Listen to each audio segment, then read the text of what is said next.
The village of Brindlewood was a quiet place. It was tucked away, nestled between old hills and dense, sighing woods. These were not ordinary woods. They were ancient, full of shadows and secrets. Sunlight struggled to touch the forest floor in some parts. The trees whispered stories to the wind, tales only the oldest stones remembered. Cottages with roofs like soft brown hats dotted the winding paths. Smoke curled from their chimneys, thin and grey against the sky. Life here moved at its own slow, unhurried pace, like a gentle stream meandering through a forgotten valley. An air of stillness hung over Brindlewood. It was not an unhappy place, not truly. The people were kind, their faces etched with the lines of simple lives. Yet a subtle weariness clung to them, like the morning mist that often lingered in the hollows. It felt as if a vital spark, a flicker of true joy, had dimmed long ago. Children played, but their laughter was often soft, easily lost amongst the rustling leaves.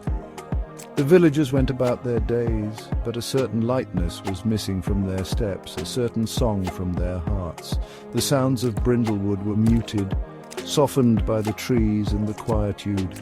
You might hear the distant clang of the blacksmith's hammer, or the gentle bleating of sheep in the meadows beyond the edge of the woods. The loudest sound most days was the wind.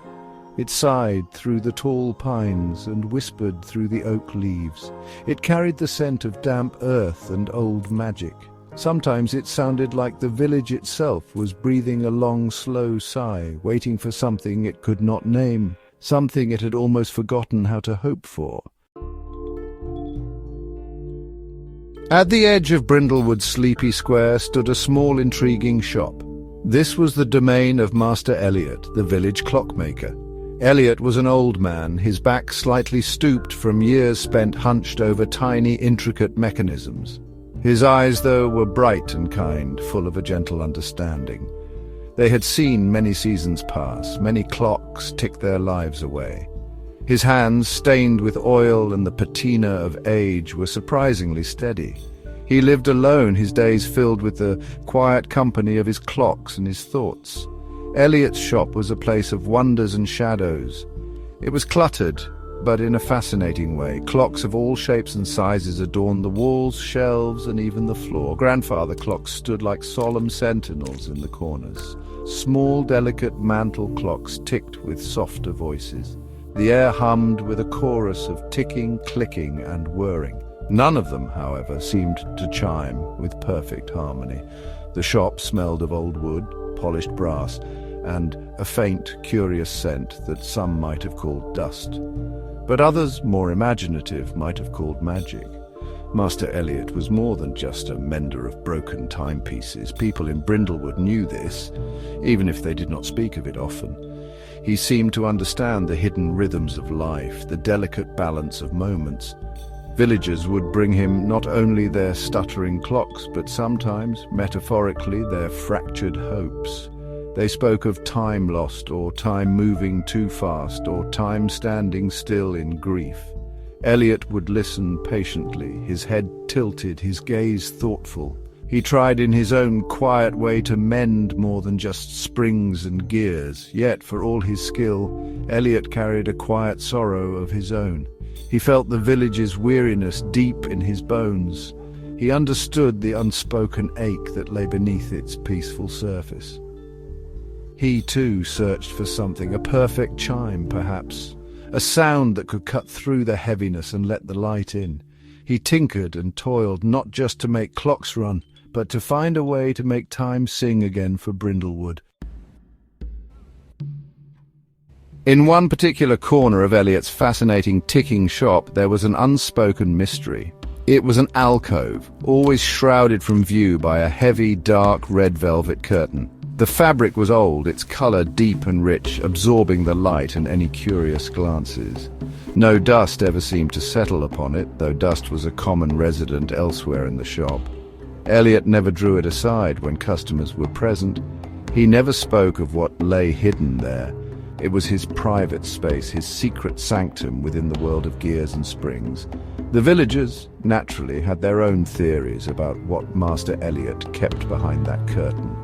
Children whispered fantastical tales of a clock that could count down to the end of the world. Or perhaps it was a clock that could turn back time if only one knew the secret to its operation.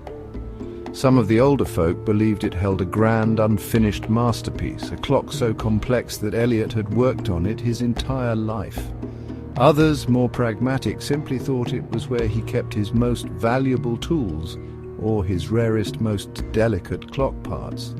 The truth, as is often the case, was far more magical than any of their guesses. Behind the velvet curtain, resting on a small padded stand, was Oriel. She was a clockwork bird, no bigger than a robin. Her body was crafted from gleaming brass and polished silver, her feathers intricately etched into the metal. Tiny gears, almost invisible to the naked eye, formed her inner workings. Her eyes were small, bright jewels, sapphires perhaps, or amethysts, that seemed to hold a spark of knowing life. She was not merely a machine, she was a creation of love and whispered dreams. Elliot had built Oriel many, many years ago. It was a labor born not of necessity, but of a deep yearning. He had dreamed of capturing pure sound, a melody so beautiful it could touch the soul. He poured all his skill, all his quiet hopes into her creation. Oriel was not meant to simply tell time, she was meant to sing. Her song was a secret, a fragile and potent magic. Elliot knew it was not to be used lightly. It was reserved for moments of deepest need, for hearts that were truly broken and in search of a reason to hope again. One grey afternoon, when the wind sighed particularly sadly through Brindlewood, the bell above Elliot's shop door tinkled softly. A little girl named Lila stepped inside. She was small for her age, with a cloud of dark hair that seemed too big for her pale face. Her eyes, wide and shadowed with worry, darted around the shop, taking in the looming clocks and the deep shadows. She clutched a small, worn pouch in her hand. Her heart felt like a heavy stone in her chest, weighing her down with each beat. Lila's younger brother, Tom, was sick. It was not a common sickness, not a fever or a cough that the village healer could soothe with herbs. A strange silence had begun to creep over him, like a slow, invisible frost. He no longer laughed or played. He barely spoke. His smiles became rarer and rarer until they vanished altogether. The doctors from the nearby town had shaken their heads, their faces grim. They had no answers, no medicine for this creeping quietness. Tom grew weaker each day, more distant, lost in a world Lila could not reach. Lila felt a terrible helplessness. She loved her brother fiercely. She missed his chatter, his silly jokes, the warmth of his hand in hers. She had heard the grown-ups whispering about Master Elliot. They said he was a kind man. They said he could fix almost anything that was broken. Though they usually meant clocks, Lila held on to a desperate sliver of hope. She had saved her few pennies, the ones she earned from running errands, and decided this was her only chance. She had to try something, anything, to bring her brother back. Swallowing her fear, Lila walked further into the shop. The symphony of ticking seemed to grow louder, more confusing. The shadows in the corners danced like living things. She was a small figure in that vast, mysterious place, but her determination was a tiny, steady flame within her. She cleared her throat, her voice barely a whisper at first. "Master Elliot!" she called out, her small hand trembling slightly as she held out her meager offering of coins. She had to be brave for Tom. Master Elliot emerged from the back of his shop, wiping his hands on an old cloth. He looked down at the small, anxious girl standing before him. He saw the shadows under her eyes, the tightness around her mouth. He had seen that look before, many times, on the faces of those who carried heavy burdens. He beckoned her further in, his voice gentle. "Yes, child, what troubles you so?" "Have you a clock that needs mending?" he asked, though he suspected her trouble was far deeper than a broken spring. Lila shook her head. Her words tumbled out, soft and hesitant at first, then with growing urgency. She spoke of Tom, not of fevers or pains, but of the silence that was stealing him away. She described how his laughter had faded, how the light in his eyes had dimmed. She explained how he seemed to be drifting further and further from them, lost in a quiet, lonely place. She didn't know the medical terms, but she knew her brother was disappearing before her very eyes, and the thought was unbearable. She did not ask Elliot for medicine or for a cure in the usual sense. Her small hand, still clutching the pouch of coins, gestured vaguely. I need something beautiful, sir," she whispered, her voice thick with unshed tears. "Something so beautiful that Tom will want to listen again. Something to break the awful quiet. Something to make him remember what joy feels like." Her request was simple yet profound. She understood with a child's pure instinct that sometimes the heart needed healing more than the body. Elliot listened, his gaze fixed on Lila's earnest face. He heard the desperation, but also the unwavering love in her voice. He understood her plea perfectly. He had long believed that beauty held a power all its own, a magic that could reach places where logic and medicine could not. His gaze drifted towards the dark red velvet curtain in the corner. He thought of Oriel, of her hidden song. He had guarded that secret for so long. But perhaps, just perhaps, this was the moment it was meant for. He made his decision, a quiet resolve settling in his heart.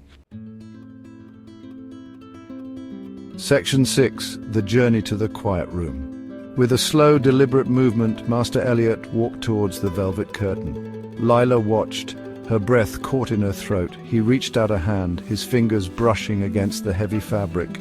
For a moment he paused, as if saying a silent prayer or asking a silent permission. Then, with a soft rustle, he drew the curtain aside. There, revealed in the dim light of the shop, was Oriel. The clockwork bird sat perched on her stand, her metallic feathers gleaming softly. Brass and silver caught the faint light, and her jeweled eyes seemed to sparkle with an inner life. Lila gasped, her eyes wide with wonder. She'd never seen anything so intricate, so delicate. Elliot carefully lifted Oriel from her stand. He cupped the bird gently in his calloused hands, as if she were the most precious thing in the world. He found a soft, clean cloth and wrapped it loosely around her, protecting her from the chill air outside. "Come, child," he said to Lila, his voice hushed. "We must take her to your brother." Together they stepped out of the ticking sanctuary of the shop and into the muted grey light of Brindlewood's streets. The village seemed to hold its breath as the old man and the little girl passed by, one carrying a hidden treasure, the other a fragile hope. The walk to Lila's cottage was quiet. Few people were about. Those who saw them offered a curious glance, a silent nod. They knew Elliot, and they knew of Lila's worry for Tom. They did not know what the old clockmaker carried so carefully, but there was an air of solemn purpose about him that made them pause. The wind still whispered through the trees, but now Lila thought she could hear a different note in its song, a hint of anticipation, perhaps even a touch of magic stirring in the air. They reached Lila's small, humble cottage. It was neat and tidy, but the air inside felt heavy, thick with the scent of sickness and unspoken fears. Lila's parents looked up as they entered, their faces etched with worry and exhaustion. They saw Elliot, and then the carefully wrapped bundle in his hands. A flicker of something unreadable passed through their eyes. Was it hope, or merely a weary curiosity? Lila led Elliot to the small room where Tom lay. He was pale, his eyes closed, his breathing shallow. The silence in the room was profound, almost painful. Section 7. The Song of Shimmering Hope. Elliot approached Tom's bedside. He carefully unwrapped Oriel and placed her on a small wooden table near the boy's head. The clockwork bird sat still, her metal feathers catching the dim light filtering through the window. For a moment she looked like just a beautiful, lifeless toy. The room was utterly hushed. Lila held her breath, her small hands clasped tightly together. Her parents stood by the doorway, their faces a mixture of apprehension and a desperate, fragile hope. The weight of their collective expectation seemed to fill the small space. With a steady hand, Master Elliot reached into his pocket and produced a tiny, ornate key. He inserted it into a small, almost invisible keyhole in Oriel's side. He turned it slowly, gently. A series of soft, precise whirring and clicking sounds filled the silence. It was the sound of intricate gears engaging, of delicate springs tightening. Then the sound stopped. For a heart-stopping moment, nothing happened. Doubt flickered in Lila's eyes. Had it been too much to hope for? Was this just another beautiful, broken thing? Suddenly, Oriel quivered. A tiny tremor ran through her metallic body. Her jeweled eyes seemed to blink, catching a stray ray of light. Her delicate, articulated beak, crafted from polished silver, opened ever so slightly. And then the first note emerged. It was not loud, it was as soft as a whisper, as clear as a dewdrop, as pure as starlight. It hung in the air, shimmering and perfect. More notes followed, weaving together into a melody that was unlike anything anyone in that room had ever heard before. It was a song of impossible beauty. The music filled the small room, yet it was not contained by the walls. It was a song that seemed to speak without words. It told of dawns breaking over misty mountains, of rivers flowing joyfully to the sea, of stars igniting in the velvet darkness of the night sky. It spoke of resilience, of the stubborn strength of new green shoots pushing through cold earth. It was a melody of pure, unadulterated hope, a cascade of liquid light and warmth. The heavy air in the room began to lighten, to shimmer. A single tear escaped Lila's eye, but this time it was not a tear of sorrow, but of overwhelming wonder. Section 8. The Mending of a Spirit, the Awakening of a Village. As Oriel's song continued its ethereal journey, a subtle change came over Tom. His pale eyelids fluttered. A tiny sigh escaped his lips, not of weariness, but as if a great weight was being lifted. Then slowly, miraculously, the corners of his mouth curved upwards into the faintest of smiles. His small fingers, which had been curled tightly, began to uncurl, to relax. He turned his head ever so slightly towards the source of the beautiful sound. He was listening. His eyes, still closed, seemed to be seeing the colors and light that the music painted in the air. Oriel sang on, her melody growing, swelling, filling every corner of the small cottage. It was a song that seemed to have a life of its own, a gentle but irresistible force. It seeped through the old wooden walls, out through the slightly ajar window, and drifted on the afternoon breeze. It carried out into the quiet streets of Brindlewood a delicate thread of sound weaving its way through the village. It was a sound so pure, so unexpected, that it made people stop what they were doing. They tilted their heads, listening, a sense of wonder dawning on their faces. In the square, the blacksmith lowered his hammer mid-swing. In the fields, a farmer paused, his hand resting on his plough. Children playing in the lanes stopped their games, their faces turned towards the unseen source of the melody. It was a song that touched something deep within each of them. It stirred forgotten feelings, memories of joy, of peace, of a time when their hearts felt lighter. It was as if the village itself was awakening from a long, sorrowful slumber, drawn by a call it could not ignore, a beauty it had almost forgotten existed. Back in the quiet room, Tom's eyes slowly opened. They were clearer, brighter than they had been for so long.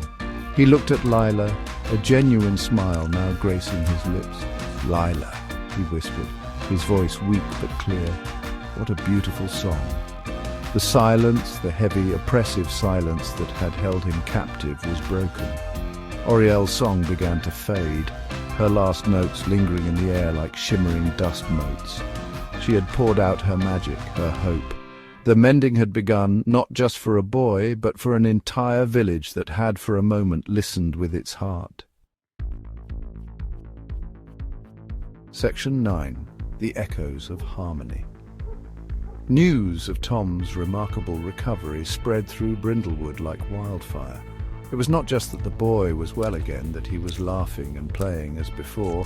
It was the story of the song, the magical melody that had brought him back. People talked about it in hushed, awed tones. They spoke of Master Elliot and his mysterious clockwork bird. The weariness that had clung to the village for so long began to lift, like a morning mist burning away under a rising sun. A new energy, a new curiosity began to stir in the hearts of the villagers. Master Elliot, seeing the change, no longer kept Oriel hidden behind the velvet curtain all the time. Sometimes, on quiet evenings, when the work of the day was done and the stars began to appear, he would bring her out. He would place her on his windowsill, and with a gentle wind of her key, allow her to sing. Her songs were not always for healing a specific ailment now.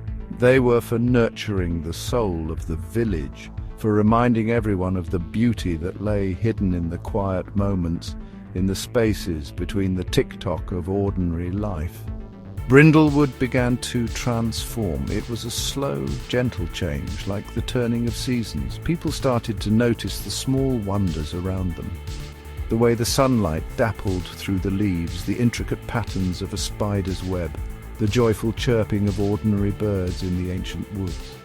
They started to listen more intently, not just to Oriel's magical songs, but to each other, to the whispers of the wind, to the silence that was no longer empty but full of potential.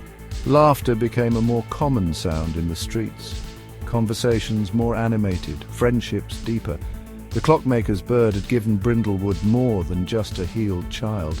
She had given them a gift of renewed hope and a lesson in harmony. The village learned to hear the music not just from a clockwork marvel, but in the rhythms of their own lives, in the kindness they shared, in the beauty of their everyday world. Master Elliot would often sit by his window, watching the villagers, a quiet smile on his face. His true masterpiece was not a clock, nor even Oriel herself, but a village that had finally learned to listen, and in listening had found its heart again.